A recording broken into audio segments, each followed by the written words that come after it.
Come on.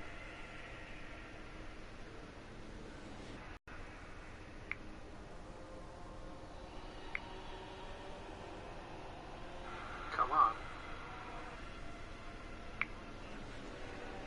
Come on. Hello and good morning, everybody. Today we are doing a 50-lap race, 25% distance of the Indianapolis 500 in the number 8 Max Chilton Chevrolet.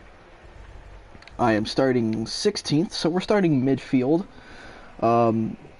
As you guys saw in my last video, I started all the way in the back, and there was quite a lot of shenanigans to get going, but once we got going, everything went well. Today we're starting mid-pack, so hopefully we would avoid some of those shenanigans. So let's get to it. I made a slight adjustment to my field of view to make sure that I can see both mirrors to see cars left and right. So here we go, we're starting. Again, we get a poor start. I just can't get the start right.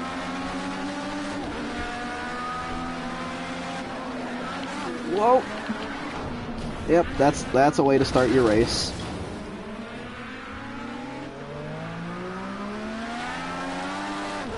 I got off, for whatever reason in this game, if you get off of the throttle,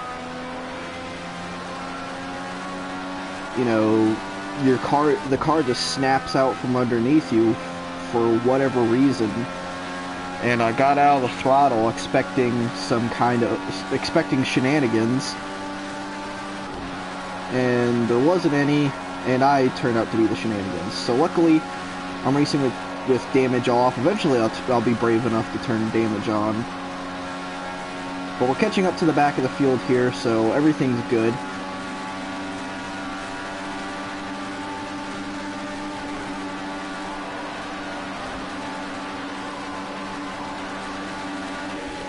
I don't know why these guys are going so slow.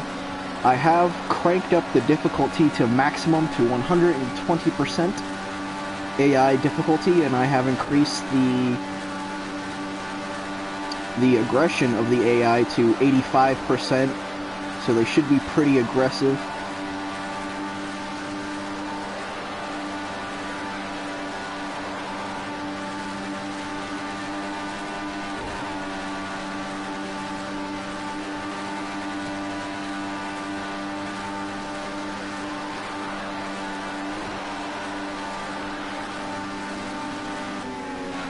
Oh!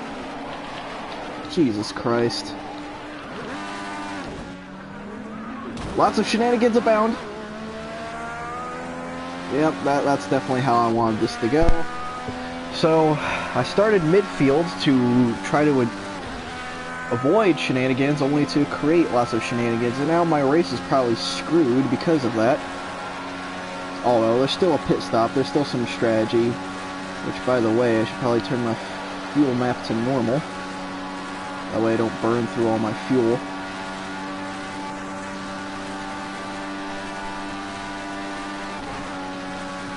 So last time I did this, I was driving the number 15 Graham Rahal Honda. Today I am driving the number 8 Max Chilton Chevrolet. And last time I was talking about the difference between the Honda Aero Kit and the Chevrolet Aero Kit. Well, this is the Chevrolet Aero Kit. It's a little bit more streamlined.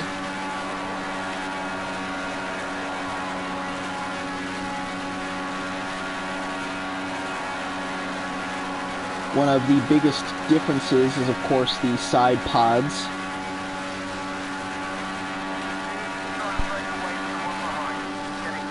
Get back into my preferred view here. And there's a reason why I'm driving as in this livery, is because of the sponsor. The sponsor just so happens to be my last name. I think it's pretty cool. I think this company is actually some kind of logistics company. I really haven't looked it up. But I just think it's cool that, you know, there's a company that shares the same name as me.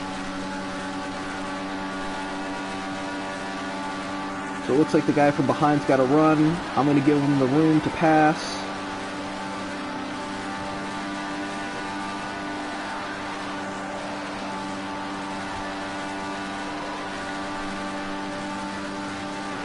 We were side by side, but I think we touched wheels a little bit.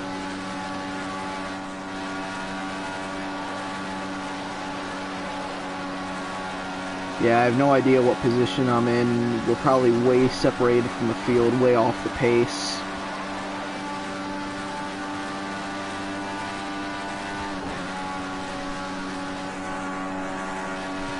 I'll have to work with this group of guys behind me so we can catch up to the lead draft. So what I'm going to do is I'm going to pull over and let this guy in the yellow Honda get by. And I'm going to tuck in line behind him, and we're going to push each other towards the front.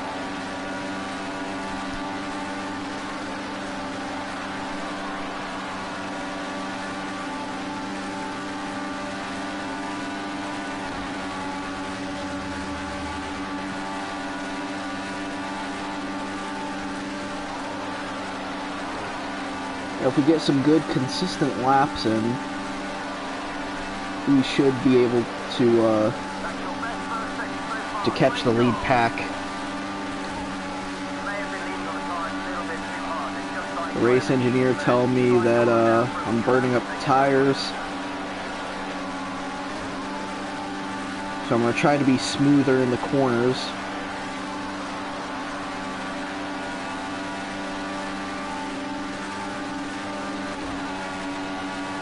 I think I see some cars ahead.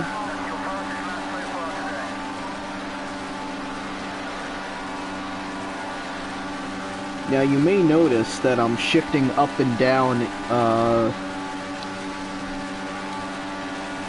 on the track, and that is because you want to, with these cars at this track, you want to stay as high, you want to have as much revs as possible, because the higher the revs, the more output, the more power output by the engine.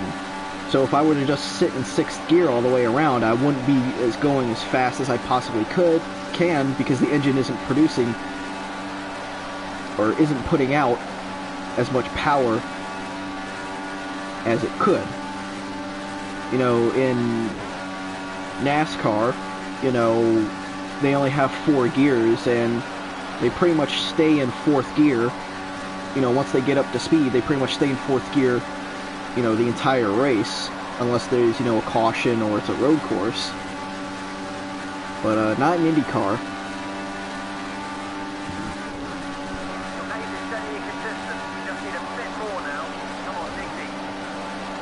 Race engineer giving me some words of encouragement. Our drafting partner in front is starting to pull away a little bit, but it looks like he got too far out in front because we're reeling him back in. There's some cars up ahead. I believe those cars are completely by themselves, so we should be catching them within the next lap or two. It'll probably be a bit more than a lap or two, but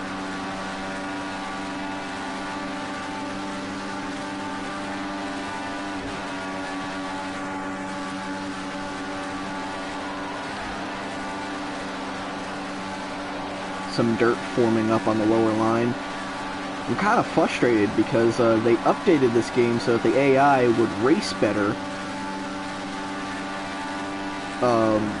at the ovals, you know, race more competitively, but they still do, you know, dumb things like, you know, put their left front tire in the grass, slow up the field.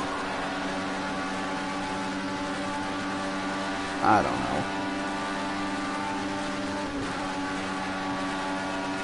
Hopefully that will come in the next update.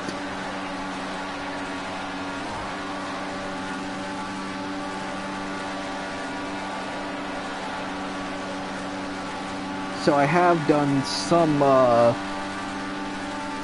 I have done some practicing. I've been practicing with tuning, not only running laps at the track, but also tuning setups. That's how I qualified midfield, was by having a good qualifying setup that I could very well have run in this race, but I didn't want to have a huge advantage, you know, just because I have a really good setup. I'd rather, you know, the stock setup that comes with the game runs fairly well and is decently competitive. So, you know, I wanted to make it more of a challenge. I think that'd be more entertaining for you all watching.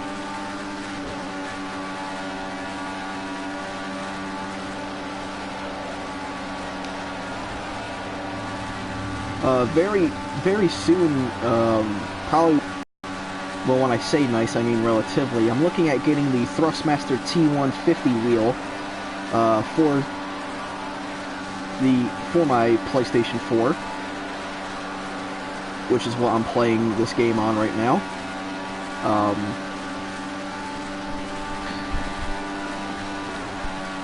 You know, it's going to cost me about $200, and it comes with a force feedback wheel and a decent set of pedals. It's not the most expensive racing and pedal set or race wheel out there, but it is a decent starter one. I mean, I could go cheaper. I could go cheaper with the Thrustmaster T80, which is only $100, but that wheel does not offer force feedback. Basically, what force feedback is it's a motorized system within the wheel that basically shakes the wheel around as if you were actually racing, you know, the car in real life. You know, you see on the screen how the wheel is kind of bobbing back and forth. Well, that's because of the resistance of the air, the tire resistance and whatnot. It basically tells you what the wheels are, what the car is doing and isn't. As we already see some guys pitting. Wow, they're pitting early.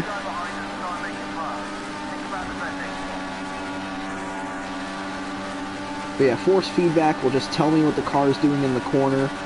And I think, you know, it'll allow me to be faster, be more competent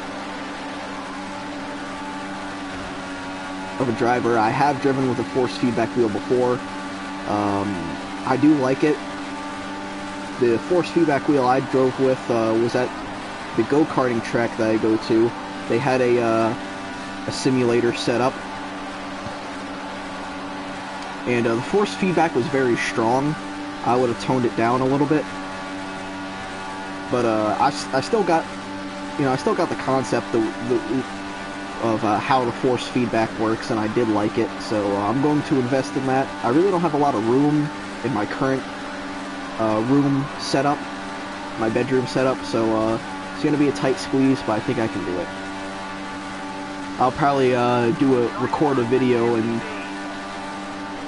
show you guys it.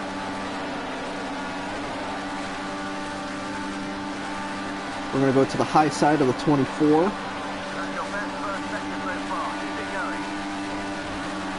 See, in real life, you really wouldn't want to pass high like that, not at Indy.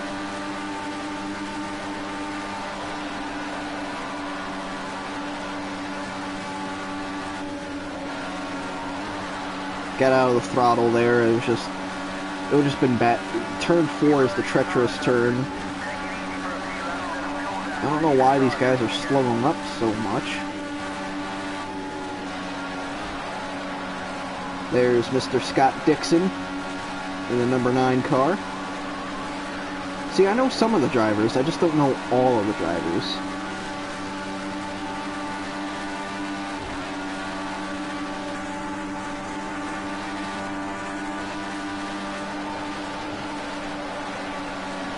Scott Dixon had a huge run there, so I gave him the room.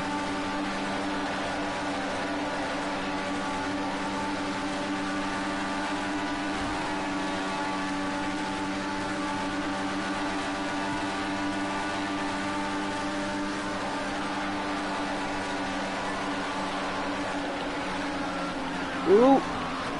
Oh. Damn it.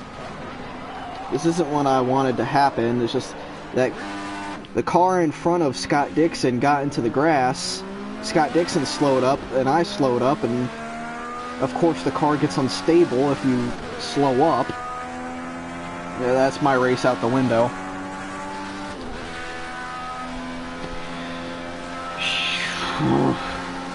I'm sorry about that, guys. It was just getting good. And no one's watching anyway. But it was just getting good, and now I'm going to be out here all by myself.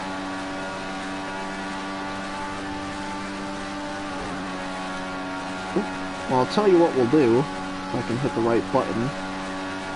We're going to put our fuel mixture to lean. That way we can save a little bit of fuel.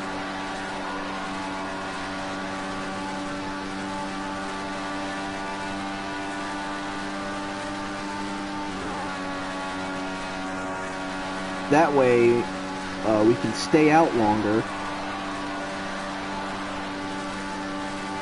Because we will have to pit. There's no way we can make it to the end. Without pitting.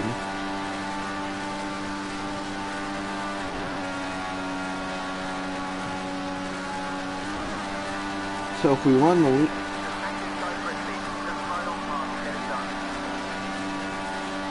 So if we save enough fuel, when we do go into the pits... Well, actually, no, this guy's...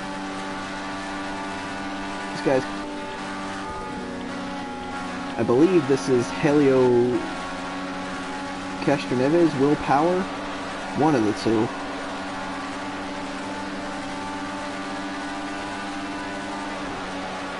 Alright, so we're going to scratch that previous strategy. It seems like everybody is coming into pit, so... I keep hitting the wrong button.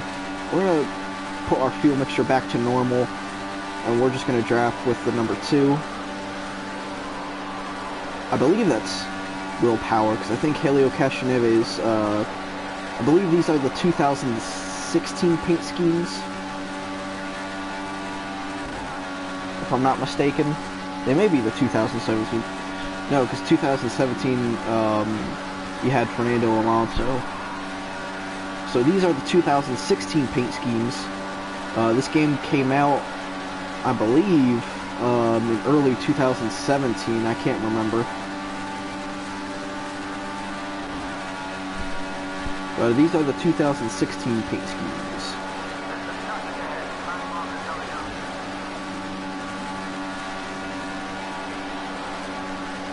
So everybody's starting to pit. We're not going to pit until the race engineer tell time. I was literally on pit road, about halfway to my pit box,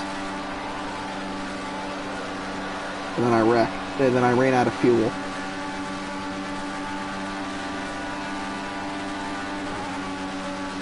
So because we're drafting so much, we probably saved a lot of fuel anyway. That's why we haven't pitted yet.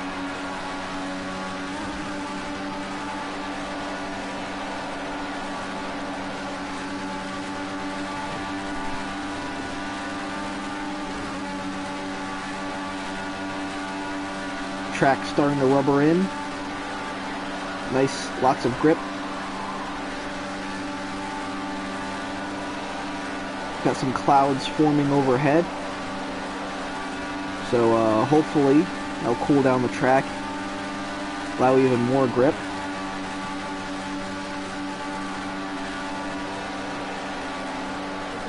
Oh! We saved it! Phew, that was close.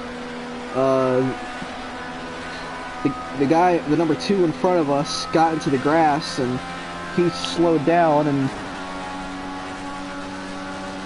I slowed down, and the ass of the car started to kick out, but luckily I was able to save it and not have another big wreck. I promise that in the next video that there will be a lot less wrecks. And I also, in the next video, I think we're gonna bump it up to 75 laps, which I think will be, I'll have to do the math. I want to say it'll be 30%, but that doesn't add up. But anyway, we'll tack on another 25 laps.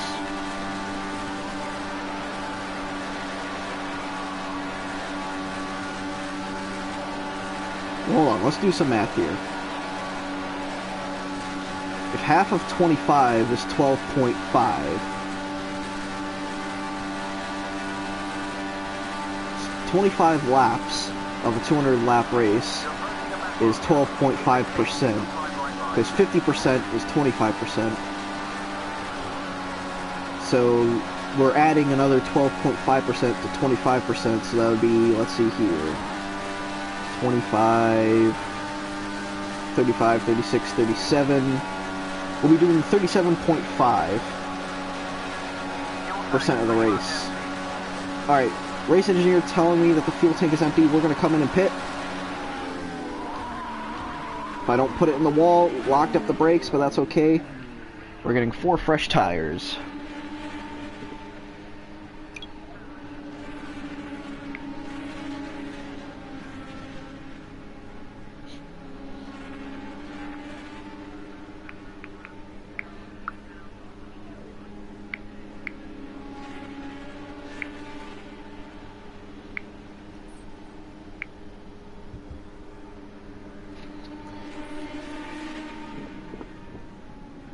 Alright, so there's our guys. Hopefully they'll give us a quick pit stop. The animation isn't quite syncing up with the fuel guy. Release! Go! Go! So I have no clue what position we're in. Gotta be gentle on the throttle, I don't want to spin the car out.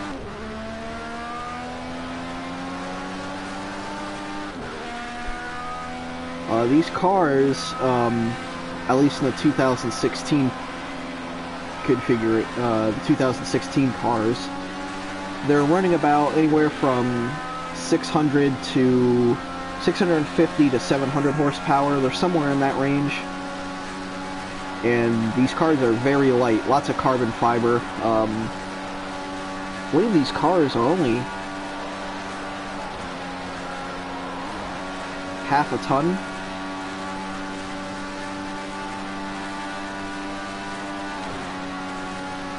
They're very light.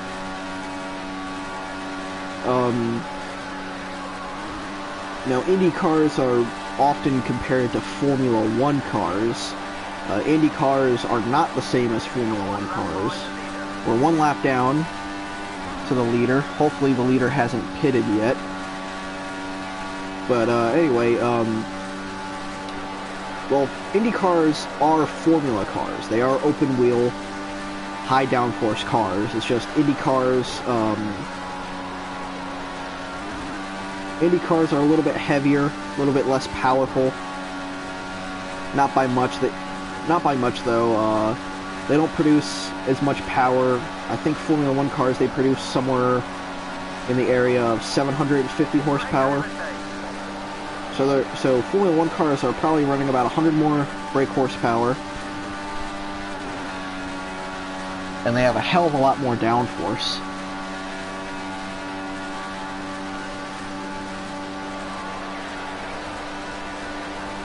But in a straight line, an Indy car will be faster, simply because of the less downforce. I mean, if you have enough draft, you could... Well, even if you don't have enough draft, I think just by themselves, these cars could hit like 235 miles an hour. I mean, granted, it will take a while to build up to that speed, but I think they can hit those kind of speeds by themselves.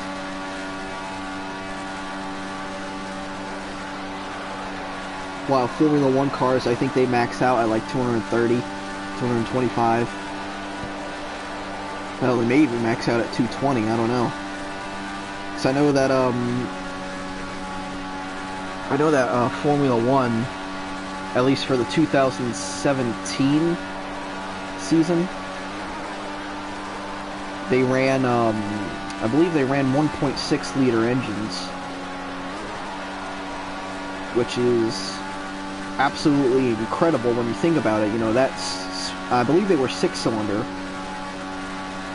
You know, that's absolutely incredible that that small of an engine can produce that much power. You know, I was watching, last year I was watching a Formula 1 Grand Prix. I believe it was the Singapore Grand Prix. Of course, Lewis Hamilton won it. But, you know, I was watching, you know, just watching the race. He was going through those corners so fast, I kept thinking he was going to crash. Like, I kept thinking, oh my god, he's not going to make it, he's going to crash. You know, that's how fast those guys take those corners. And, you know, last night, I was watching some old qualifying laps of Ayrton Senna at Suzuka and at Monaco. And, you know, even then, in the, you know, low-resolution, late 80s, early 90s onboard cameras, even then, just the sense of speed, it was so immense. Your pace is steady, but we need a bit more now. See what you can pull out of it. I don't think we're gonna catch up to anybody. The only way we're gonna catch up to the guys ahead of us is if we get a drafting partner. More clouds starting to settle in here.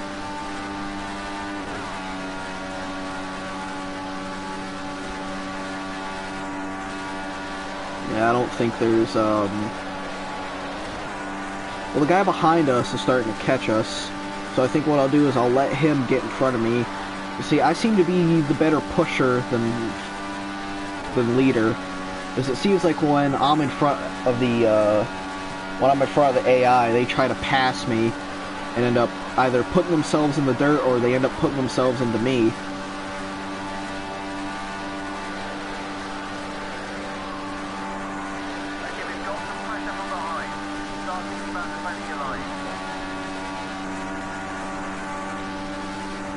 So yeah, when we come around to the front stretch, I'm gonna try and let them by.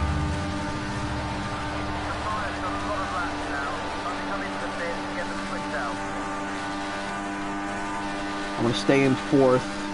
I'm hitting the rev limiter. Come on. Oh, what happened to him? What the? Did he? Damn it! See, this is what I mean. The AI can run a very competitive line, but they can't drive worth a damn. So let me put it back down to fourth. Alright, so I'm staying on the outside line. Come on, pass me, get by me. Okay. And I got a guy behind me, so we're a 3-car pack. We should be able to work together and catch the front. I'm going to say that right now we're probably running somewhere in the area where we started, 15th, 16th, 17th, 18th. We started 16th, so we're probably running mid-pack somewhere abouts there. The guy behind us probably got off into the grass. So this 3-car pack is now turned into a 2-car pack.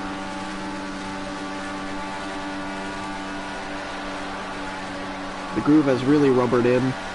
It's amazing that even with the controller, you can feel, you know, with the cloud buildup and the track rubbering in, you can feel the track get more grip. Oh, we just put it off in the grass, damn it. I was sitting there criticizing the AI for doing it, and we did it ourselves. Damn it. I hope I didn't lose our drafting partner.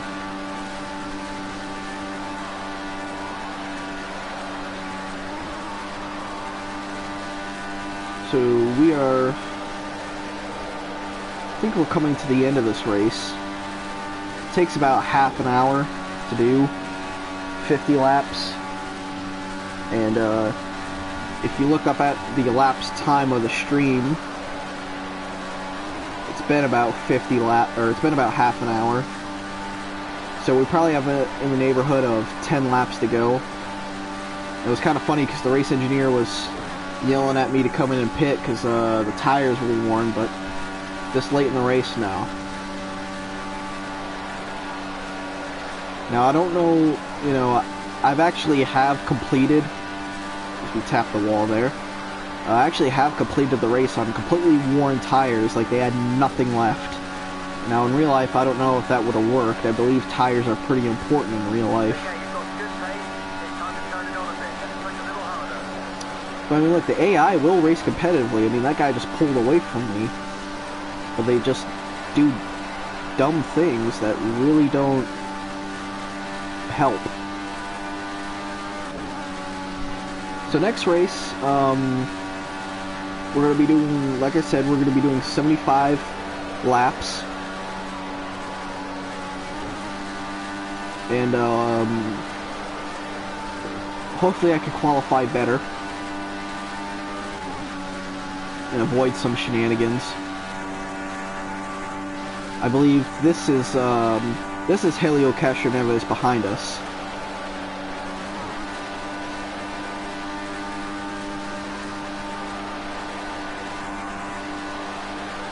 Driving the highlighter Menard's car.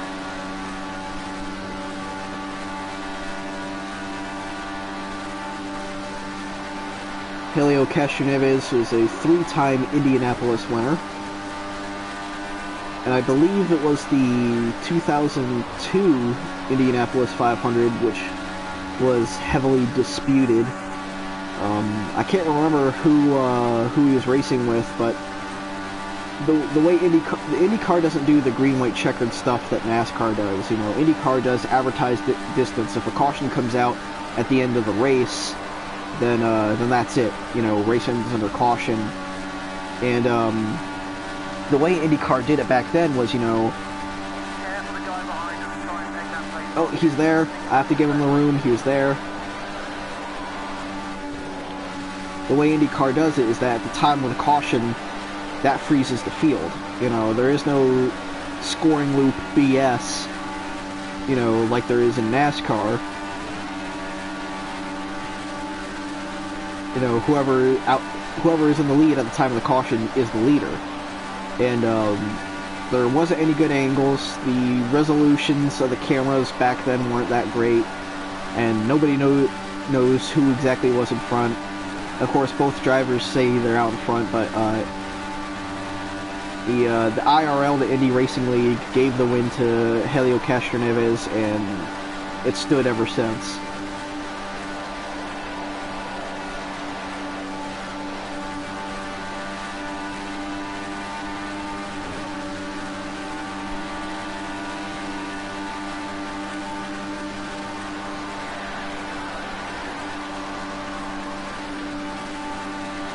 I doubt flames actually spit out of the rear exhaust like that.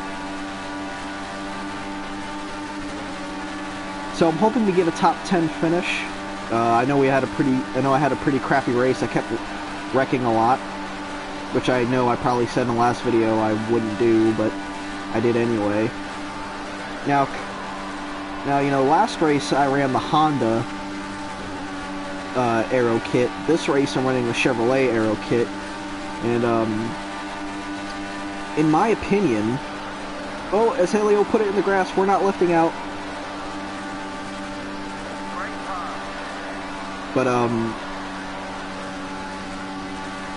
to me at least, I felt that the Honda aero kit handled a lot better than the Chevrolet aero kit, probably because the Honda kit had more winglets on it. It, you know, produced a little bit more downforce, but more particularly is when you're drafting behind a car, the air, you know, you don't have as much air pushing on the front wing, giving you downforce, so the car will tend to understeer because, you know, it's not being pushed down. You know, the car will push, and, you know, you might end up getting into the wall. So you either have to get out of the throttle or turn really hard and burn up your tires. As this is Ryan Hunter-Reay, he is all over our back bumper. I'm going to let him go. Try and sneak in past him. Ryan Hunter-Reay was the 2014 Indianapolis 500 winner. I remember that race very clear. He damn near put the car in the grass trying to pass Helio Castroneves, oddly enough. Right about there, where he is now, coming into turn 3, it was a pretty ballsy move. Well, I tried to block. End of this lap? Box? No.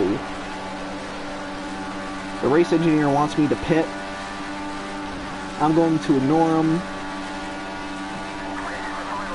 Yeah, he wants me to pit the final lap.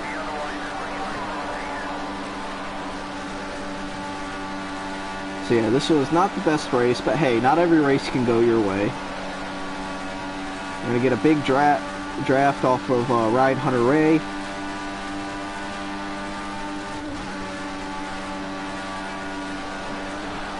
I don't think we're going to get him. Nah, we're not going to get him.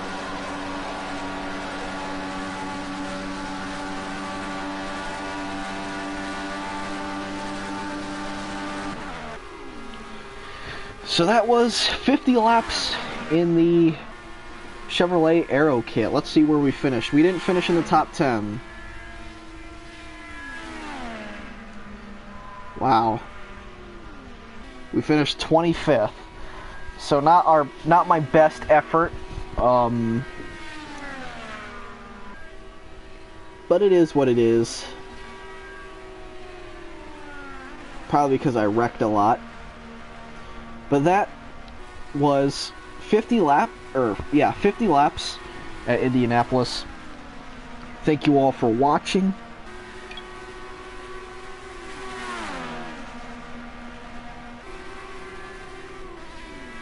I will do another stream probably tomorrow, since tomorrow I have a day off of work. So I'll probably do another stream tomorrow. I'm going to try doing another race like this. We'll try doing the 75 lap race. What the hell?